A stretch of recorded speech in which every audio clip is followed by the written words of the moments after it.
Bienvenue sur ce nouveau tutoriel API. Aujourd'hui, nous allons voir le planning et la gestion des dates clés. Donc, pour rappel, nous sommes dans le module de gestion de projet. Comme on a pu le voir dans les autres tutoriels, la fiche projet est composée d'onglets. Et donc, on a un onglet qui s'appelle Planning qui va vous permettre de gérer le planning de Gantt. Donc, ce planning de Gantt est généré à la création du projet via le formulaire de création. Donc, en fait, quand vous renseignez les phases de votre projet, vous renseignez la date de début de la phase et la durée de la phase, que ce soit en semaines, en jours, en mois, en fonction de vos préférences. API va créer automatiquement la date de fin. Vous pouvez ajouter des délais de validation. Et API créera la date de fin également.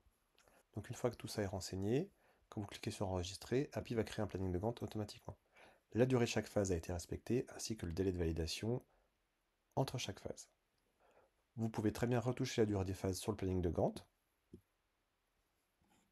en confirmant, et ça modifiera instantanément les données que vous aviez saisies dans ce formulaire.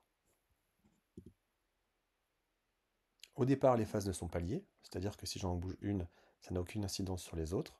Par contre, vous avez la possibilité de toutes les lier ensemble ou de créer des dépendances séparées. C'est-à-dire, par exemple, je peux très bien dire de lier toutes les phases. Et donc là, quand je bougerai ma phase esquisse, par exemple, toutes les autres phases seront liées. Je vais annuler.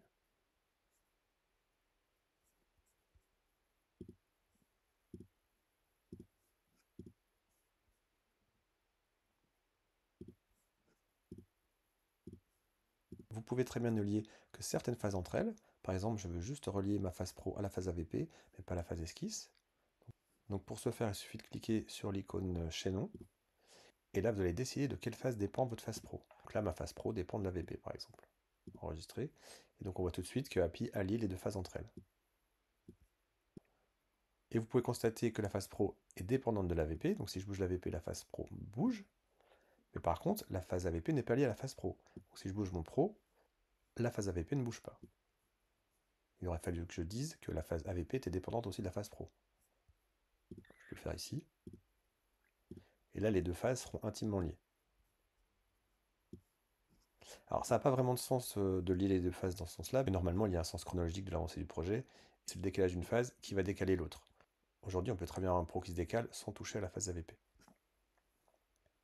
Vous pouvez multiplier ces dépendances, c'est-à-dire qu'une phase peut être dépendante de plusieurs phases. Par exemple, ma phase pro pourrait être dépendante de l'AVP et de l'esquisse. Il suffit de cocher la case correspondance et les phases seront liées. Donc là, tout est lié. Voilà pour ce qui est des dépendances de phase. Une autre fonctionnalité intéressante du planning de Gantt est visualiser l'avancement de la production. Vous avez une colonne ici qui indique le pourcentage d'avancement. Par exemple, là, ma phase esquisse a une progression de 100%, ma phase AVP a une progression de 50%. Je peux la changer très facilement.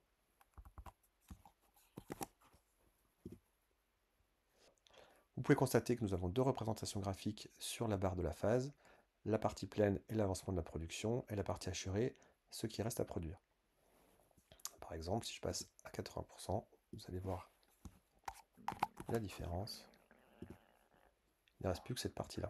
Ça permet de rapidement un peu de voir où on en est. Et en parlant d'affichage, vous pouvez personnaliser les zooms, c'est-à-dire qu'aujourd'hui, vous pouvez très bien dézoomer. Vous avez des affichages prédéfinis pour zoomer au mois, au trimestre, au semestre ou à l'année.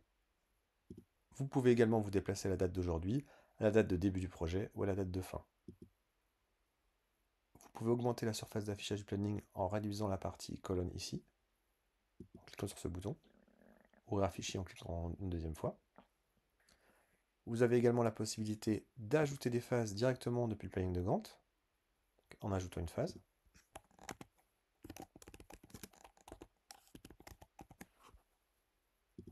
Elle s'affichera automatiquement sur le planning et vous pourrez ensuite changer la durée de la phase. Donc pour rappel, elle devrait s'afficher dans le formulaire de création des phases, nouvelle phase, avec des nouveaux délais. Vous allez parfois avoir des décalages entre la date de fin et la date de début de la phase suivante, mais vous pouvez très bien faire correspondre ces dates de fin à la date de début de la phase en cliquant sur ce bouton. Et API réactualisera la date de début de la phase en fonction de la date de fin de la phase précédente. Nous vous offrons également la possibilité de télécharger votre planning à l'aide du bouton à côté de l'îlet phase. Cette fonction permet de télécharger un PDF, donc vous ne pourrez exporter que ce que vous voyez à l'écran. À vous de gérer le zoom en conséquence. Et enfin, une dernière fonctionnalité importante du planning, c'est l'ajout de dates clés. Vous allez pouvoir ajouter une date clé. Donc, qu'est-ce que c'est que les dates clés? C'est les dates importantes d'un projet, par exemple le rendu d'une phase. On a des types ici, donc ça peut être le rendu d'une phase, des visites de site, des copies, des décothèques. Ça va vous permettre de les visualiser sur votre planning projet par projet, mais aussi de façon plus macro pour avoir une vue globale des échéances multi-projets. Par exemple, pour ce projet, vous allez pouvoir créer une nouvelle date de rendu de l'AVP. Ajouter une date, une heure éventuelle, une phase par rapport au projet. Si c'est un rendu d'AVP, ce sera plutôt un AVP. Donc un type, effectivement, rendu de phase, un responsable éventuel, et une description au besoin. Et vous enregistrez. Donc là, je m'étais déjà créé une date clé pour la phase esquisse, par exemple. Donc on la voit, elle apparaît. Donc je vais zoomer un peu plus.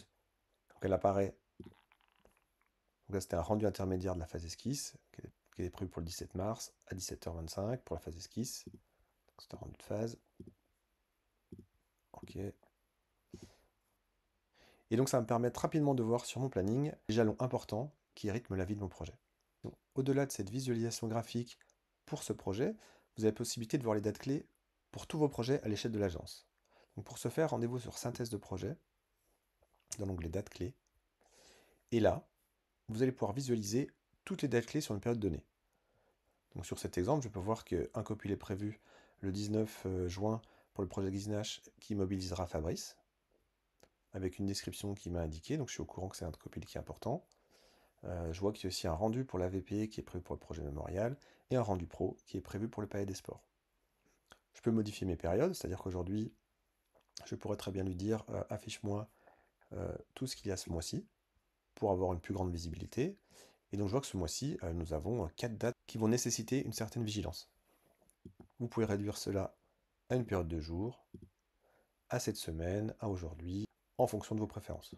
Et je vous rappelle que vous pouvez sauvegarder tous vos filtres sous forme de liste déroulante pour les retrouver plus rapidement. Vous pourrez très bien avoir une vue à la semaine, au mois, aux 3 prochains jours, etc. Nous permettons également une vue calendrier. Si vous avez une préférence pour cet affichage, vous pourrez choisir un calendrier vu par mois, par semaine ou par jour. Je vais revenir par mois. Et donc là, pareil, il suffit de cliquer sur la date clé pour avoir la description de l'événement. Vous pouvez la modifier ou la supprimer. Vous n'êtes pas obligé de rentrer dans le projet pour créer des dates clés. Vous pouvez très bien cliquer ici sur le bouton plus pour en ajouter d'autres. Tous les types ici sont personnalisables dans les paramètres d'API. Vous pouvez en ajouter autant que vous voulez et les personnaliser. Cette fonctionnalité vous permettra d'aborder avec plus de sérénité les prochaines échéances de votre entreprise.